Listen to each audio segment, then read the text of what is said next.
లేదు, మీరు కక్షతో కలహాలతోనే ఉన్నారు అని పౌలు గారు 1.5 సంవత్సరం తర్వాత ఆ సంఘానికి లేఖ రాస్తూ చెప్తున్న విషయాలు. ఇంకొంచెం ముందుకు పోదాం. 5వ అధ్యాయము 1వ వచనం చదువుదాం. ఇంకా ఏముందంట ఆ సంఘములో? మీలో జారత్వం ఉందని వదంతి కలదు. మీలో ఒకడు తన తండ్రి భార్యను ఉంచుకొని ఉండుట, అట్టి జారత్వము అన్య జనులనైనను జరగదు. ఇట్లుండియు మీరు ఉప్పొంగుచున్నారే గాని మీరెంత మాత్రము దుఃఖపడి ఇలాంటి కార్యము చేసిన వానిని మీలో నుండి వెలవేసిన వారు కారు. పాపములో ఉండి ఉప్పొంగుతున్నాం, అసూయలో ఉండి ఉప్పొంగుతున్నాం, కలహాల్లో ఉండి ఉప్పొంగుతున్నాం, భేదాలు చేస్తూ ఉప్పొంగుతున్నాం, నాకు మించినోళ్ళు లేడనుకుంటున్నాం. పాపములో ఉండి మనము ఉప్పొంగుతున్నాం. మీరు ఏమాత్రం కూడా ఇది తప్పని తెలుసుకోవడం లేదు. ఎలా ఉంది చూడండి ఆ సంఘము, ఆ సంఘ పరిస్థితి. 3, నేను దేహ విషయమై దూరంగా ఉన్నను, ఆత్మ విషయమై సమీపముగా ఉండి మీతో కూడా ఉండి నట్టుగానే ఇట్టి కార్యములు ఈలాగు చేసిన వాని గూర్చి ఇది వరకే తీర్పు తీర్చి ఉన్నాను అని రాబడించండి. జారత్వం ఉన్నది. ఆ పాపము చేస్తున్నా ఇంకా వాళ్ళు ఏమవుతున్నారు? ఉప్పొంగుతున్నారు. 6వ అధ్యాయం 1వ వచనంకి వద్దాం. ఇంకా ఆ సంఘములో ఉన్న పరిస్థితులు. మీలో ఒకనికి మరి ఒకని మీద వ్యాజ్యం ఉన్నప్పుడు వాడు పరిశుద్ధుల ఎదుటగాక అనీతిమంతుల ఎదుట వ్యాజ్యమాడుటకు తెగింపుచున్నాడు. ఎక్కడ?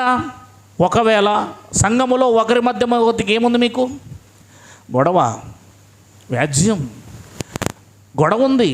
అది సంఘములోనే మీరు ఏం చేయాలి? సంఘములోనే ఏం చేయాలి? దాన్ని సంఘంలో కొరందీలతో చెప్తున్నాడు, మీకు ఒకరికి గొడవ ఉంది, వ్యాజ్యం ఉంది. అయితే మీరు ఎవరి దగ్గరికి వెళ్తున్నారు? అనీతిమంతుల దగ్గరికి వెళ్ళి మీరు వ్యాజ్యమును ఏం చేస్తున్నారు? వాళ్ళ ముందు పెడుతున్నారు. మీకున్న ఆత్మీయుల గొడవ, సంఘములో ఉన్న మీ గొడవను లోకములో వాళ్ళ దగ్గరికి తీసుకెళ్తున్నారు.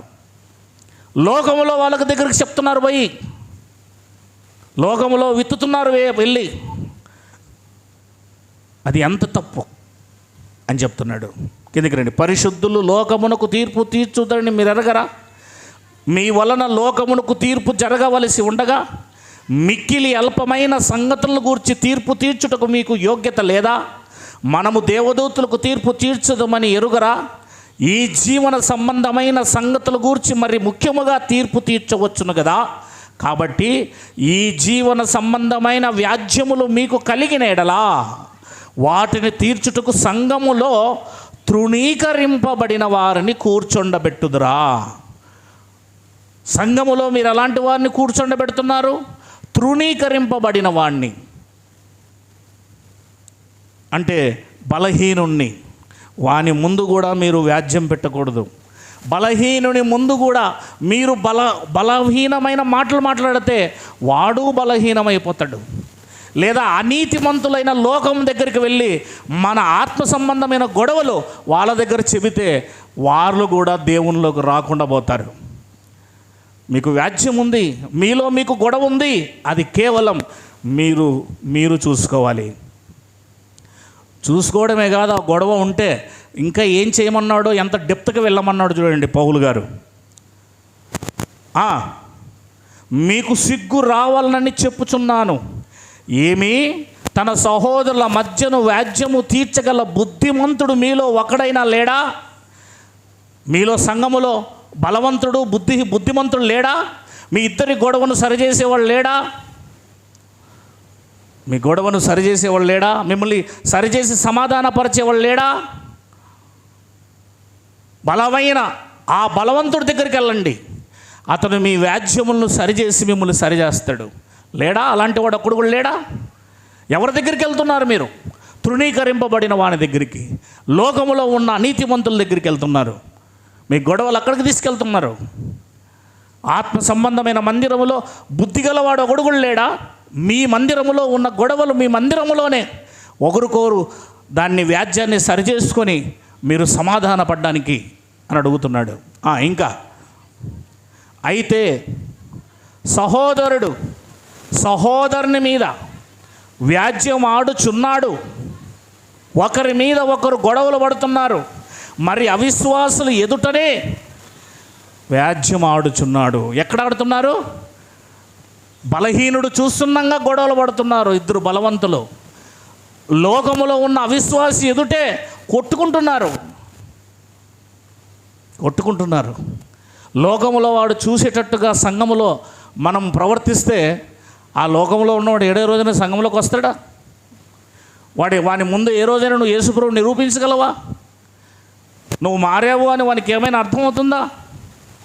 మీ వ్యాజ్యములు ఏమైనా ఉంటే అది సంఘములో బలవంతులైన వారి దగ్గర కూర్చొని మీ వ్యాజ్యములు తీర్చుకోండి. ఎక్కడ ఎలా ఉండాలో నేర్చుకోండి అంటున్నాడు కొరంథీయులతో.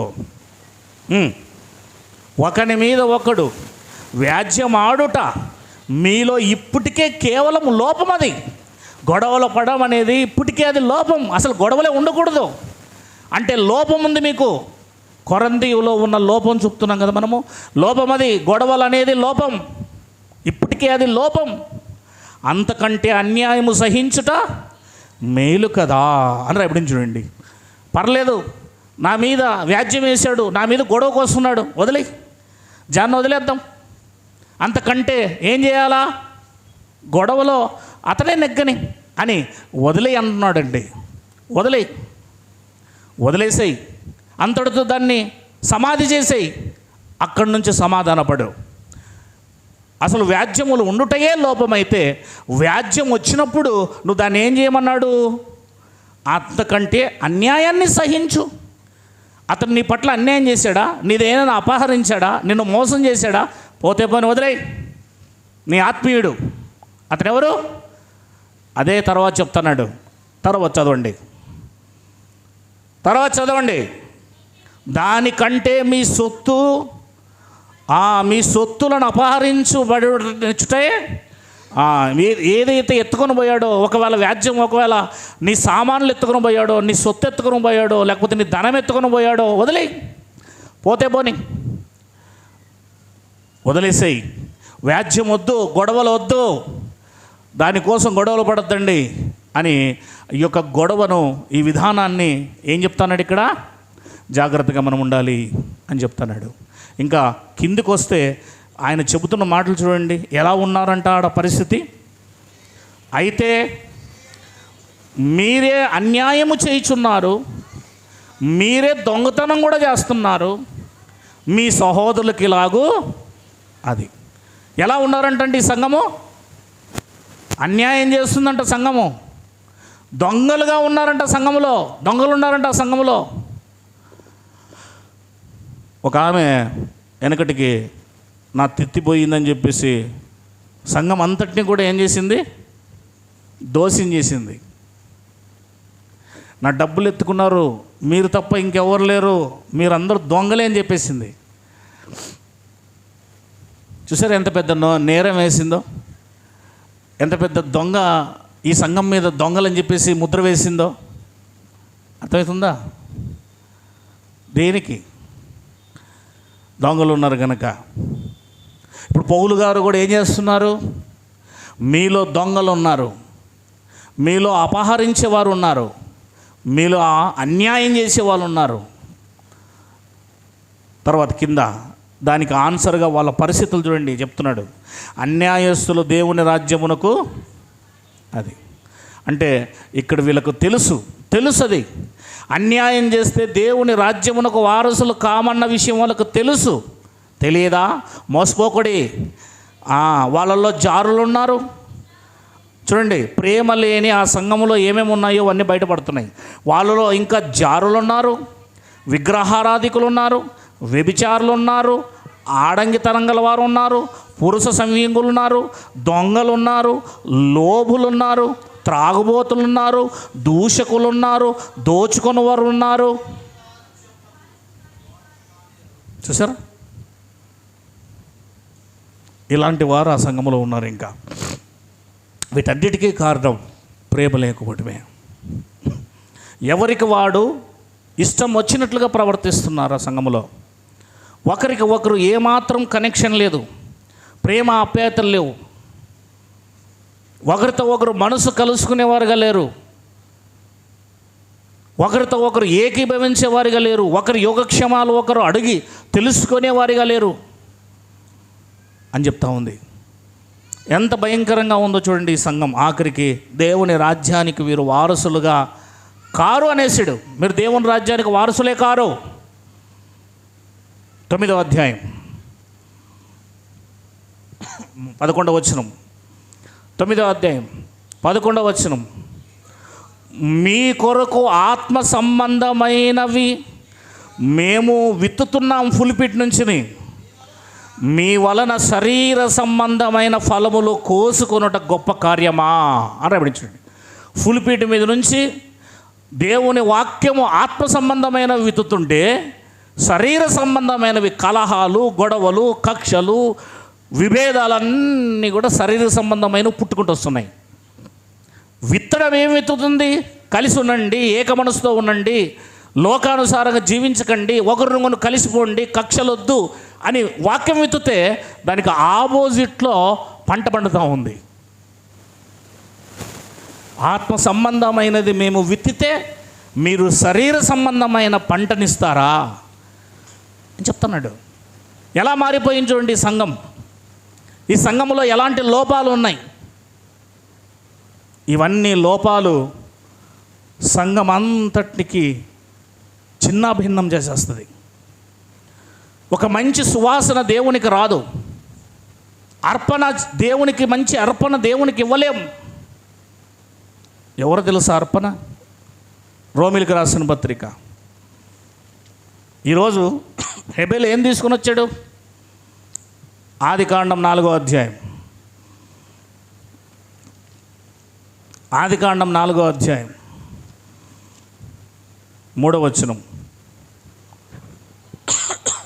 కొంతకాలమైన తర్వాత కయ్యను పొలము పంటలో కొంత యెహోవాకు అర్పణగా పొలము పంటలో అర్పణ తెచ్చాడు. ఏంటది అంటే గోధుమలై ఉండొచ్చు, వడ్లై ఉండొచ్చు, కాయలై ఉండొచ్చు, ఆకుకూరలై ఉండవచ్చు, కాయగూరలై ఉండవచ్చు, ఏదైనా అయినా ఉండొచ్చు. అది పొలము పంట. అర్పణగా పొలము పంట తెచ్చాడు. హెబెలు కూడా తన మందలో తొలుచూలు పుట్టిన వాటిలో క్రొవ్విన వాటిని కొన్ని తెచ్చెను. యెహోవా హెబెలు అతని అర్పణను, గొర్రెను, ప్రథమమైన గొర్రెను, శ్రేష్టమైన గొర్రెను తీసుకొచ్చాడు. గొర్రెల కాపరిగా ఉన్న హెబెలు. ఏంటండి అర్పణ? అక్కడ రాయండి. ఏంటి అర్పణ? కయ్యను తెచ్చిన అర్పణ గోధుమలు అని రాసుకుందాం. అమ్మాయి అర్థమవుతుందని చెప్పేది, వింటున్నారని చెప్పేది. ఇక్కడ గోధుమలు అనుకుందాం, ఎందుకంటే వాళ్ళకు గోధుమలు పండుతాయి కనుక. మరి హెబెలు తెచ్చిన అర్పణ గొర్రె. ఇప్పుడు మనం కొత్త నిబంధనలో ఏంటి అర్పణ? రోమిలకు రాసిన పత్రిక 15వ అధ్యాయము 15వ వచనము. 15వ అధ్యాయము 15వ వచనము. అయినను అన్యజనులు అను అర్పణ. ఏంటంటే అర్పణ నేను అని రాయండి, పైన ఆడ రాయండి. అన్యజనులు అంటే ఆ అన్యజనుల్లో నేనే కదా అన్యజనుడిని. అంటే మనిషే అర్పణ. ఇప్పుడు ఎవరు అర్పణ? ఆ పైన రాయి. మనిషే అర్పణ. ప్రాసెస్ చెప్పం లేదు, చెప్పండి. ఎవరు అర్పణ? నీవే అర్పణ, నేనే అర్పణ. ఎవరండి అర్పణ? గోధుమల, టెంకాయ, కాయగూరల, ఆకుకూరల, ఎద్ద, గొర్రె, మేకన? ఎవరు అర్పణ? నేనే అర్పణ. ఇప్పుడు ఎవరు అర్పణ? మనమే దేవునికి అర్పణ. ఆ అర్పణ ఎలా అర్పించబడుతుంది చూడండి. మళ్ళా చదవండి అమ్మ ఫస్ట్ నుంచి. అయినను అన్యజనులు అను అర్పణ పరిశుద్ధాత్మ వలన పరిశుద్ధపరచబడి ప్రీతికరమగునట్లు నేను సువార్త విషయమై యాజకులం. మనమంతా ఎవరు? కయ్యను ఎవరు? ఆయన యాజకుడే. అక్కడ హెబెల్ ఎవరు? ఆయన యాజకుడే. అహరోన్ ఎవరు? ఆయన యాజకుడే. యేసుక్రీస్తు ఎవరు? ఆయన యాజకుడే. ఇప్పుడు నువ్వెవరు, నేనెవరు? మనమంతా ఎవరు? యాజకులం. దేనికి యాజక ధర్మం చేయాలి?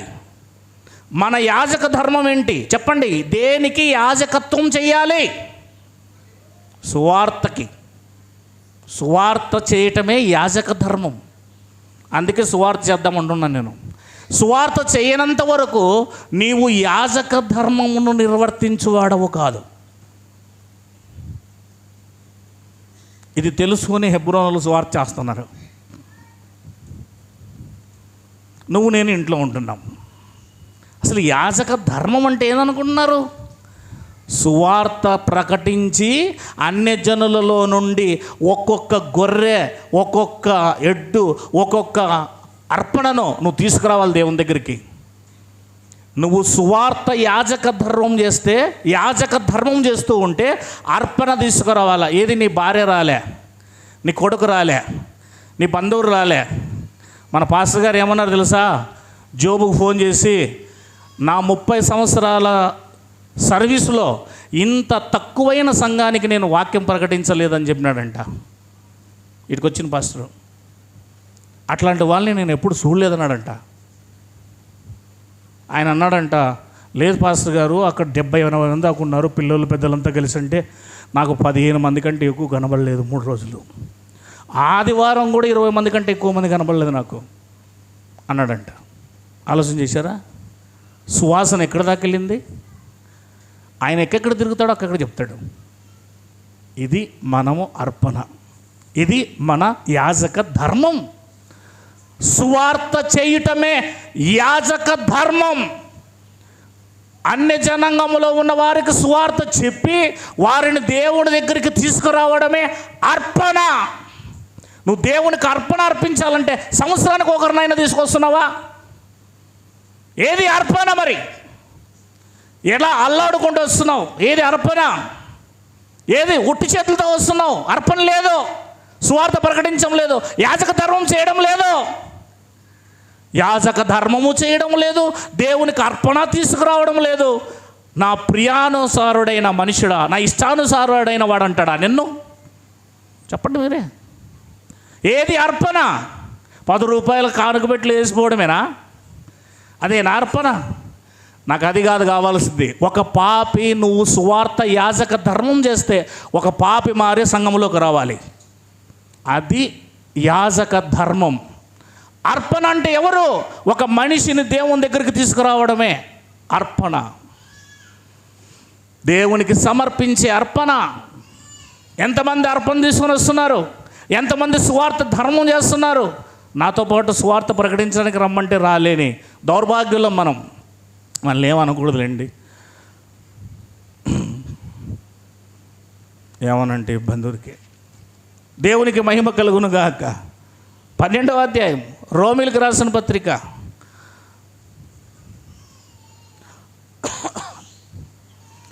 కాబట్టి సహోదరులారా, పరిశుద్ధమును దేవునికి అనుకూలమైన సజీవ యాగముగా మీ శరీరములను ఆయనకు సమర్పించుకొనుడి. అది ఈరోజు అర్పణ ఏంటి? మీ శరీరాలను దేవునికి సమర్పించండి. లోకములో ఉన్న అన్ని జనాంగములో ఉన్న వారిని అర్పణగా తీసుకురండి, సువార్త ప్రకటించండి. అదే యాజక ధర్మం. నువ్వు యాజకుడువా? పేతురు పత్రిక 2:9 ప్రకారం నువ్వు యాజకుడువా? నువ్వు రాజువా? నువ్వు దేవుని సొత్తువా? నువ్వు ఆయన వంశావళిలో ఉన్నవాడవా? ఆయన కొన్న సొత్తువా? అయితే ఏది యాజకత్వం? ఏది యాజకత్వం? ఎవరు చేస్తున్నారు? యాజకత్వం అనగానే సువార్త ప్రకటించడం. ఆ సువార్త ద్వారా ఆ వ్యక్తిని పట్టుకొచ్చి దేవుని దగ్గరికి ఇలా పెట్టి, అదిగో ప్రభువా, ఇతను నేను అర్పణగా తీసుకొచ్చాను నీకు. నోవహు కాలంలో జలప్రలయం మరలా రాకూడదు, దేవుని కోపం చల్లారాలి అంటే ఆ రోజు ఎడ్లు పరిశుద్ధమైన జంతువులను అర్పించడం వల్ల దేవుని కోపం చల్లారింది. అవి అర్పణ. 5 రకాల బలులు అవి అర్పణ. ఈరోజు నీవు దేవుని దగ్గరికి ఎన్ని అర్పణలు తీసుకొని వస్తున్నావు? ప్రభువా, నెలకొకరిని, నెలకు 5 మందిని, ఏది అర్పణ? నువ్వే రావడం లేదు, నువ్వే అర్పణగా మారడం లేదు, నువ్వే యాజక ధర్మం చేయడం లేదు. ఇంకా ఏంటండి చేసేది మీరు? ఇంకేం చేసేది? కక్షలు, కలహాలు, గొడవలు, కుతంత్రాలు. ఇది కొరంతిలో ఉన్న సంఘములో ఉన్న రూలు. మీలో కాదండి, దేవునికి మహిమ కలుగును గాక. మనలో కాదు, కొరంతిలో ఉన్న సంఘం. రండి కొరంతి సంఘానికి వచ్చేద్దాం. 9వ అధ్యాయం 11వ వచనం. 9వ అధ్యాయం 11వ వచనం. మీ కొరకు ఆత్మ సంబంధమైనవి మేము విత్తి ఉండగా మీ వలన శరీర సంబంధమైన ఫలములు కోసుకొనుట గొప్ప కార్యమా అని రాయబడించునండి. ఇంకొంచెం ముందుకు పోదాం. 11వ అధ్యాయం 17వ వచనం. 11వ అధ్యాయం 17వ వచనం. మీకు ఈ ఆజ్ఞను ఇచ్చుచు మిమ్మును మెచ్చుకొనను, మీరు కూడి వచ్చుట ఎక్కువ కీడుకే కానీ. సంఘానికి కూడొస్తుంటే ఈ సంఘములో ఉన్న వాళ్ళంతా ఎక్కువ కీడికి అంటే మేలుకు రావడం లేదంట. సంఘానికి మాకు సంఘములో మేలు కలుగుతుందని రావడం లేదంటే వీళ్ళు సంఘంకి వచ్చినప్పుడల్లా ఆ సంఘములో అంత కీడే జరుగుతూ ఉంది. ఏం జరుగుతూ ఉంది కీడు? మొదటి సంగతి ఏమనగా, మీరు సంఘమందు కూడి ఉన్నప్పుడు మీలో కక్షలు కలవని వినుచున్నాను. నాకు వినబడ్డాయి. కొంత మట్టుకు ఇది నిజమని నమ్ముచున్నాను. మీలో యోగ్యులైన వారెవరో కనబడినట్లు మీలో భిన్నాభిప్రాయములు ఉండక తప్పదు. మీరందరూ కూడి వచ్చుచుండగా మీరు ప్రభరాత్రి భోజనము చేయుట ఎందుకు సాధ్యం కాదు?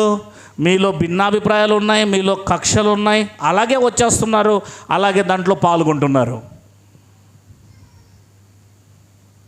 అందుకే 26వ వచనం నుంచి 27వ వచనం నుంచి, కాబట్టి ఎవడు అయోగ్యముగా ప్రభు యొక్క రొట్టెను తినునో, అంటే కనీసం ఆ రొట్టె తినే రోజుకైనా నీకు ఒకరి పట్ల ఒకరి కక్షలు ఉంటే, సరిపోడు తత్వం ఉంటే, ఇంకా ఏమైనా భేదాలు ఉంటే, ఇంకేమైనా ఇవి ఉంటే సరి చేసుకోవాలి అందరూ.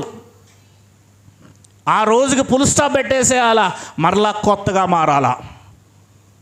కానీ అలాగే చేయవేస్తున్నాం, అలాగే ఇష్టం వచ్చినట్లు ప్రవర్తిస్తున్నాం. వీళ్ళు అలాగే తయారయ్యారు. ఆ రొట్టె ద్రాక్ష రసం సామాన్యమైనది అనుకుంటున్నాం, మనం అనుకుంటున్నాం, సామాన్యమైనది కాదు. 10వ అధ్యాయము 16వ వచనం. అది రొట్టె ద్రాక్ష రసం సామాన్యమైనది కాదు. మనం చూసే విధానాన్ని బట్టి ఉంటుంది, మనం తీసుకునే విధానాన్ని బట్టి ఉంటుంది. మనము దీవించు ఆశీర్వచనపు పాత్రలోనిది త్రాగుట క్రీస్తు రక్తములో పాలు పుచ్చుకొనుటయే కదా. మనము విరుచు రొట్టె తినుట క్రీస్తు శరీరములో పాలు పంచుకొనుటే కదా. మనమందరము ఆ ఒక్క రొట్టెలో పాలు పంచుకొనుచున్నాము.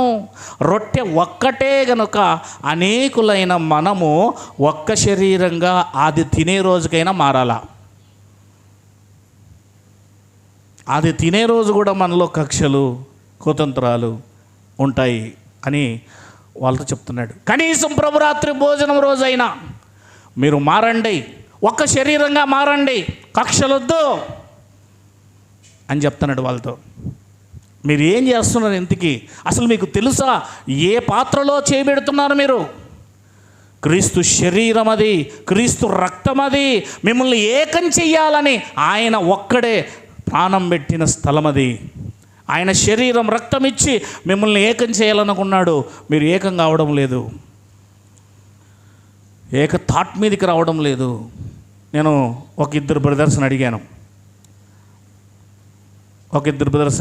బ్రదర్స్, మన సహోదరుడు పీటర్ మళ్ళా మన మధ్యకు తను తెలుసుకొని వచ్చాడు. మీరు కనీసం అతనికి వందనాలనే చెప్తున్నారా? అతనికి మీరు ఆ పేర్లు చెప్పనులేండి, వందనాలని చెప్తున్నారా అంటే ఒక ఆయన ఏమన్నాడంటే, నాతో అతను మాట్లాడడం లేదు. ఇంకో ఆయన ఏమన్నాడంటే, అతను పరిపూర్ణంగా రాని చూద్దాం అంటున్నారు.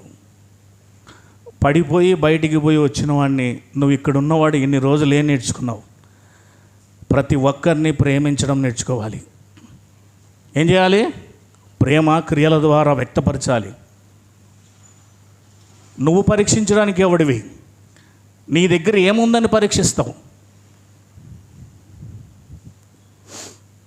ప్రేమించాలి, ప్రతి ఒక్కరిని ప్రేమించాలి. ఆఖరికి నిన్ను కొట్టిన వాడినైనా ప్రేమించాలి, నిన్ను తిట్టిన వాడినైనా ప్రేమించాలి.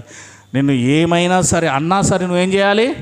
కేవలం నీలో నుంచి ప్రేమ మాత్రమే బయటికి వెళ్ళాలి. ప్రేమ పరిశుద్ధాత్మ ద్వారా వస్తుంది. ప్రేమ ఎలా వస్తుంది?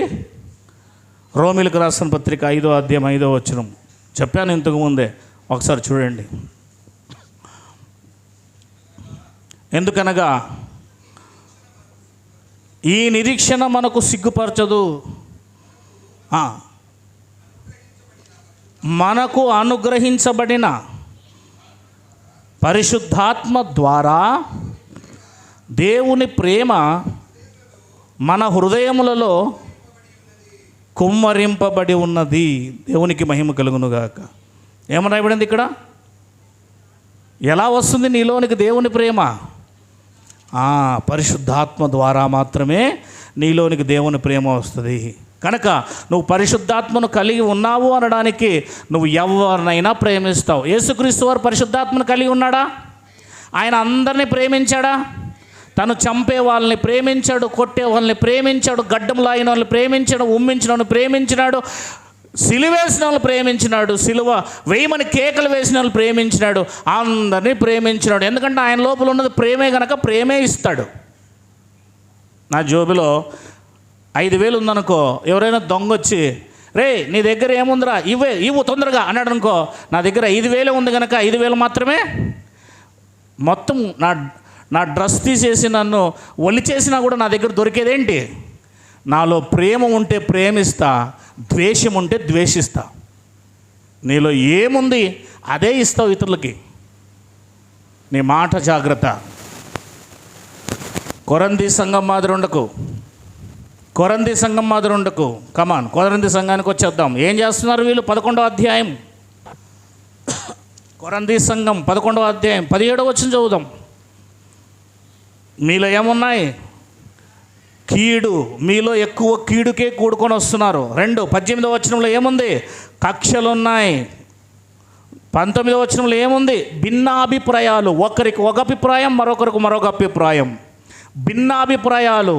అదిగాక వీళ్ళు ఏం చేస్తున్నారని చూడండి 20వ వచనం. మీరందరూ కూడి వచ్చుచుండగా మీరు ప్రభురాత్రి భోజనము చేయుట సాధ్యము కాదు. ఏలైనగా మీరు ఆ భోజనము చేయనప్పుడు ఒకని కంటే ఒకడు ముందుగా తన మట్టుకు